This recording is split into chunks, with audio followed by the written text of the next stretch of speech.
যো মামজমনাদিঞ্চ বেত্তি লোকমহেশ্বরম অসমমূঢ় স মর্তেষু সর্বপাপৈ প্রমুচ্যতে। বিশ্বাস, ঈশ্বরের উপর বিশ্বাস। ঠাকুর, মা ও স্বামীজির চরণে শতকোটি প্রণাম জানিয়ে আজকের পাঠ শুরু করছি। একজন ভক্ত ঠাকুরকে প্রশ্ন করিলেন, মহাশয়, এরূপ সংসারী জীবের কি কোনো উপায় নাই? যারা আমরা সংসারের মধ্যে আছি তাদের কি ঈশ্বর সাধনা বা ঈশ্বরকে পাওয়ার কোনো রাস্তাই নাই? ঠাকুর তখন বলিলেন, অবশ্যই আছে। মাঝে মাঝে সাধুসঙ্গ আর মাঝে মাঝে নির্জন থেকে ঈশ্বর চিন্তা করতে হয়। সবাই ঈশ্বরের জীব, সেই জন্য ঈশ্বরকে পাওয়ার উপায় সবার মধ্যে আছে। সেই জন্য নির্জনে ধ্যান করতে হয়, ঈশ্বরের চিন্তা করতে হয় এবং সাধু সঙ্গ করতে হয়। সেই সঙ্গে সঙ্গে আবার বিচার করতে হয় এবং ঈশ্বরের কাছে প্রার্থনা করতে হয়, আমাকে ভক্তি বিশ্বাস দাও। ঈশ্বর যদি বিশ্বাস একবার দেয় এবং ভক্তি দেয়, বিশ্বাস একবার হয়ে গেলেই হলো। বিশ্বাসের চেয়ে আর কোনো জিনিস নাই। ঠাকুর কেদারকে সামনে পাইয়া বলিলেন, বিশ্বাসের যে কত জোর তা তো শুনেছ। পুরাণে আছে, রামচন্দ্র যিনি সাক্ষাৎ পূর্ণ ব্রহ্ম নারায়ণ, তার লঙ্কায় যেতে সেতু বাঁধতে হলো, কিন্তু হনুমান রাম নামে বিশ্বাস করে লাফ দিয়ে সমুদ্র পারে গিয়ে পড়ল। এই যে বিশ্বাস, ঈশ্বরের উপর বিশ্বাস, রামচন্দ্রের উপর বিশ্বাস, সেই বিশ্বাস হনুমানকে সাহায্য করল লাফ দিয়ে সমুদ্র পার হতে। তারা সেতুরও প্রয়োজন হলো না, কিছুই হলো না। সেই রকম ঠিক বিভীষণ একটি পাতায় রাম নাম লিখে ওই পাতাটি একটি লোকের কাপড়ের খুঁটে বেঁধে দিচ্ছিল। সে লোকটি সমুদ্রের পাড়ে যাবে। বিভীষণ তাকে বললে, তোমার ভয় নাই, তুমি বিশ্বাস করে জলের উপর দিয়ে চলে যাও। কিন্তু দেখো, যাই অবিশ্বাস করবে অমনি জলে ডুবে যাবে। বিভীষণ লোকটিকে ঈশ্বরের উপর বিশ্বাস করতে বলল, যে তোমার যদি ঈশ্বরে বিশ্বাস থাকে তাহলে তুমি সমুদ্র জলের উপরে পেরিয়ে চলে যাবে। কিন্তু যেখানে তোমার বিশ্বাস ভঙ্গ হবে সেখানে তুমি বিপদে পড়বে। লোকটি বিভীষণের কথায় বেশ সমুদ্রের উপর দিয়ে চলে যাচ্ছিল। যেতে যেতে তার মনে হলো, তাই তো, কাপড়ের খন্ডে কি বাঁধা আছে। তার ভারী ইচ্ছা হলো যে কাপড়ের খোঁট একবার খুলে দেখি। যেই মনে পড়ল সেই কাজ, কাপড় খুলে দেখে কেবল রাম নাম লেখা রয়েছে। তখন সে ভাবল, এ কি, শুধু রাম নাম লেখা আছে? তার বিশ্বাস ভঙ্গ হলো, আর যাই অবিশ্বাস হলো অমনি ডুবে গেল। যার ঈশ্বরে বিশ্বাস আছে সে যদি মহাপাতক করে, গো, ব্রাহ্মণ, স্ত্রী হত্যা, তবুও ভগবানের এই বিশ্বাসের বলে ভারী ভারী পাপ থেকে উদ্ধার হতে পারে।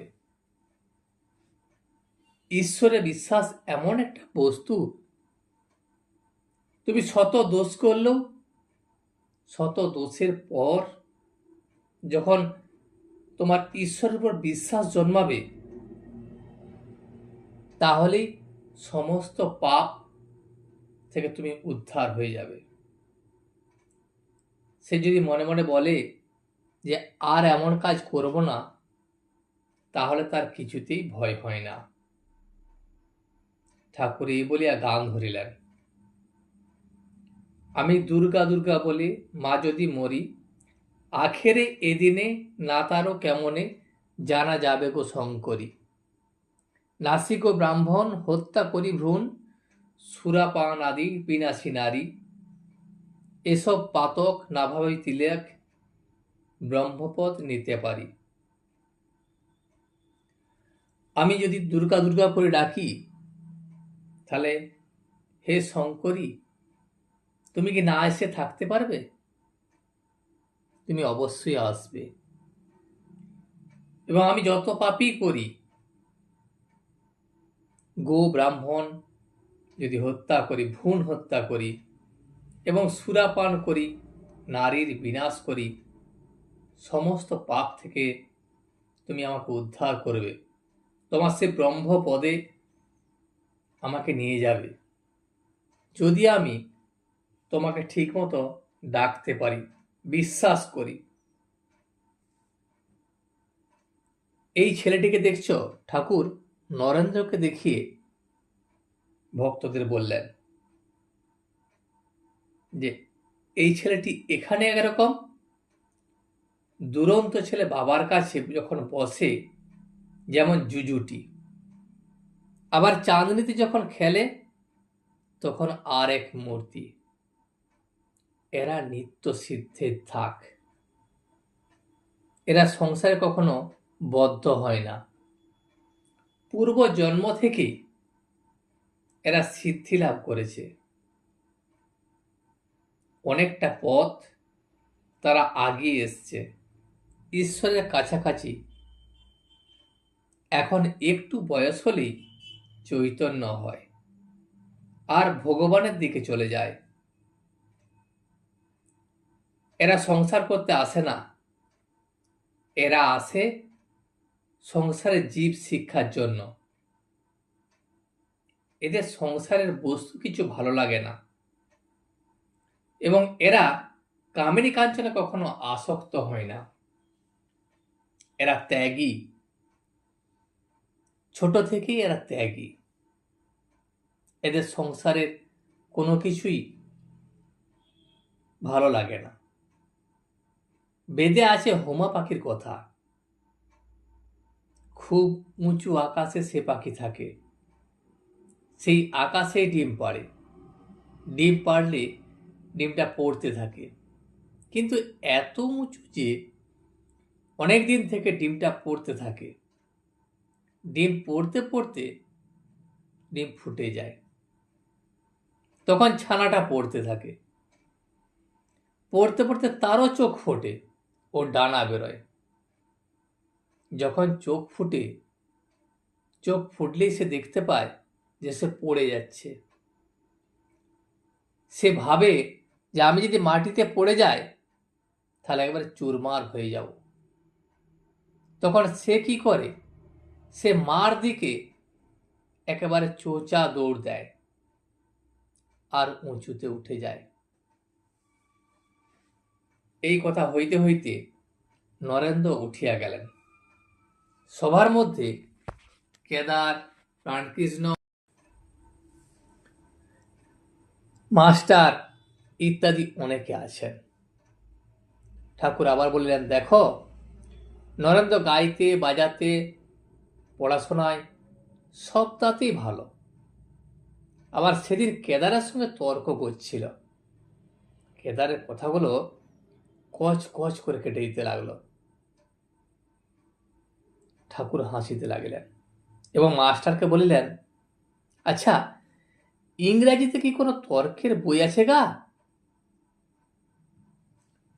মাস্টার বললেন, আজ্ঞে হ্যাঁ, ইংরেজিতে ন্যায় শাস্ত্র আছে, যাকে ইংরেজিতে বলে লজিক। ঠাকুর বললেন, আচ্ছা কিরকম একটু বলো দেখি, এই ন্যায়শাস্ত্র বা লজিক জিনিসটা কি?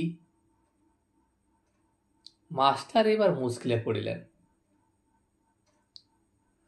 মাস্টার বলিলেন, সে একরকম আছে, সাধারণ সিদ্ধান্ত থেকে বিশেষ সিদ্ধান্তে পৌঁছানো। যেমন সব মানুষ মরে যাবে, পণ্ডিতেরা মানুষ, অতএব পণ্ডিতেরা মরে যাবে। আবার একরকম আছে, বিশেষ দৃষ্টান্ত বা ঘটনা দেখে সাধারণ সিদ্ধান্তে পৌঁছানো। যেমন এ কাকটা কালো, ও কাকটা কালো, আবার যত কাক দেখছি সবই কালো, অতএব সব কাকই কালো। কিন্তু এরকম সিদ্ধান্ত করলে ভুল হতে পারে। কেন না হয়? তো খুঁজতে খুঁজতে দেখা গেল যে কোনো দেশে একটা সাদা কাক দেখা গেল। আবার এক দৃষ্টান্ত দেওয়া যায়, যেমন যেখানে বৃষ্টি সেইখানে মেঘ ছিল বা আছে, অতএব এই সাধারণ সিদ্ধান্ত হলো যে মেঘ থেকে বৃষ্টি হয়। আরও এক দৃষ্টান্ত, এ মানুষটির 32টি দাঁত আছে, ও মানুষটির 32 দাঁত আছে, আবার যে কোনো মানুষ দেখছি তারই 32 দাঁত আছে, অতএব সব মানুষেরই 32 দাঁত আছে। ঠাকুর এক মনে এই দর্শন শাস্ত্রের বা ন্যায় শাস্ত্রের কথাগুলি শুনছিলেন এবং মাস্টার বলিলেন, এরূপ সাধারণ সিদ্ধান্তের কথা ইংরেজি ন্যায়শাস্ত্রে আছে। শ্রী রামকৃষ্ণ কথাগুলি শুনিলেন মাত্র। শুনিতে শুনিতেই অন্যমনস্ক হইয়া গেলেন। তিনি যেন ভাবের মধ্যে চলে গেলেন। কাজে কাজেই আর এ বিষয়ে বেশি প্রসঙ্গ হইল না। আজ এই পর্যন্তই। ভিডিওটি শেষ পর্যন্ত দেখার জন্য আপনাকে অসংখ্য ধন্যবাদ। ভিডিওটি যদি আপনার ভালো লেগে থাকে তাহলে একটা লাইক, কমেন্ট এবং বন্ধুর সাথে শেয়ার করে দেবেন। সাবস্ক্রাইব করে পাশে থাকা বেল আইকনটি বাজিয়ে দেবেন, যাতে আপনাদের নতুন ভিডিওগুলি সর্বপ্রথম আপনার কাছে পৌঁছে যায়। জয় শ্রী রামকৃষ্ণ, জয় শ্রী রামকৃষ্ণ, জয় শ্রী রামকৃষ্ণ।